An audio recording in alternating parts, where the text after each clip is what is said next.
In Depression-era London lived a young lord by the name of James Athroy. He was sole heir to a vast estate, including one manservant, Andrew Wodehouse, who served his family since he was a child.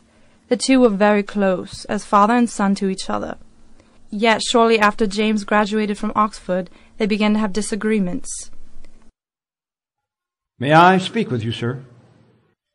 Of course, Andrew. Keep it short. I'm headed to the club. I would like to tender my resignation, sir, effective immediately. Impossible. Aren't you under contract? As I'm sure you've been watching the bookkeeping, sir, you know my contract expired at the end of last month. I see. This isn't because of the gambling, is it, Andrew? When I started working for your father, I never dreamed of seeing his money squandered away to such a use. It's high society, Andrew. To keep my reputation, I must go to the club and the tracks. It is, after all, my money. I wish to tender my resignation immediately, sir. In that case, I want you gone by the time I return. Within a year, creditors were knocking at James's door. None of his friends wanted anything to do with him now that his money was gone. Gone? How can it all be gone? How much do I owe? £4,000. 4,000? I'd have to sell my bloody house. What would become of my estate? If you don't mind me saying, missus, some men work for their pound. Become a tradesman? It'd be a disgrace to my bloodline. You don't get much more disgraced than ye is already, see. The way men talk of you in town, them that called themselves your friends.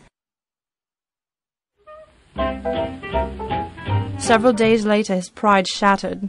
James returned to the bank to declare himself bankrupt. On the way, he saw a basket of fresh bread he had hardly eaten in weeks. The baker was distracted elsewhere. He could easily take one, but as he reached for the bread, an image of his old servant came to his mind, and he was reminded of Andrew's integrity.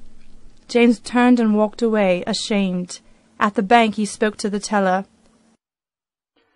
I'm here about the matter of, my debts. You needn't have come, sir. He's been already. Who's already been here? Your man, he took care of everything. My man?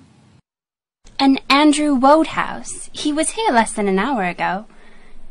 Is there something wrong, sir? No. You say he took care of everything? Yes, sir. Thank you.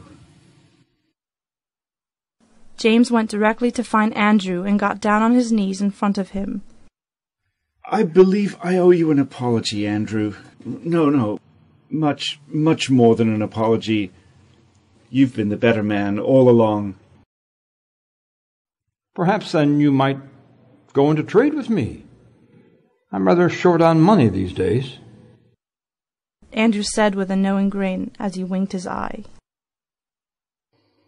Hi, mate. I'm beginning to understand an old proverb my father once taught me.